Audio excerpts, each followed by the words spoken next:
So welcome to this week's podcast, and we are looking at Black History Month. This is Mr Finley. Hi. And I'm Mrs Whittingham. And we're just going to talk a little bit about it. Sometimes when you think about Black history, you think about all of the great people, the historical figures. But then I think about my parents. Yeah. And the fact is, we can talk about Black History Month for a long time, and we can talk about the past and the negative aspects of the past. But we want to talk about the other things as well.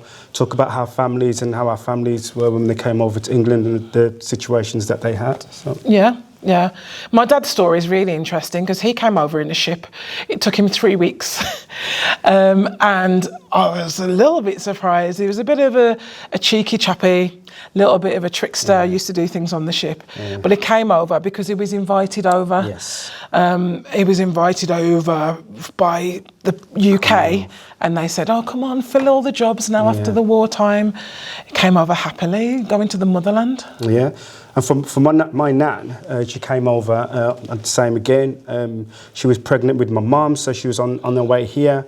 And she said it was a brilliant experience. She said the weather, getting on the ship, because he's from Jamaica, so the weather was absolutely brilliant until she got halfway. And then the coldness hit her. Obviously, what they were wearing at the time was nice clothing they was wearing, but it's very thin for, especially the place where they were going to. And then that ended up when they got to England, they had an issue because the weather changed and it started to snow. So that just got to her because she's never seen snow before in her life. So. Yeah. My mum flew over a few years later. So Dad was around the late 50s to the 60s, and then Mum was definitely early 60s, and she came over aged about 11 or 12 by herself on the plane. That was my nan. It was a huge thing, if you think about it. A child just going away from their family to meet strangers that they don't know. Their parents and guardians may be aware, but they didn't know. So that was a massive thing, and I'm so shocked that it was allowed to happen. So she went to secondary school here, but it was amazing. And from that, I've just learnt a lot of resilience and focus and determination, because it's an amazing thing they had to do. Especially, like we're saying, coming over here on your own and meeting new people. And the situation at the time, because we have to look at the positive but the negatives, and the negatives was, going into trying to find a place, and it was so difficult. What was it? No blacks, no dogs, no Irish. So you had that as well, so that made it difficult as well.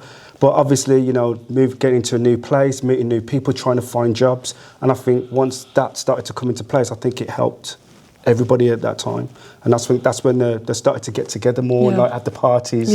So you had the parties because that's the only time where people from the Caribbean can get together. They use the culture aspect of things, tradition. So it was kind of when the music came on, everybody was excited because it's thinking about home. Yeah, and it was amazing. Like, my mum thought she was British because if you think back in Jamaica, as part of the whole Commonwealth, they only knew the national anthem before independence. So they were like, God save the Queen. Coming to England, that's all they knew. They knew the hymns. And then it was a weird thing when this new national anthem came out for Jamaica. She didn't know it because she was in England already. She had to learn it. It was kind of a strange thing. But trying to fit in was very tricky. But then everyone had to work together. And that was a fantastic thing because it was difficult. But they did push themselves and work together. So interesting times. Brilliant time. At the time, it was absolutely amazing.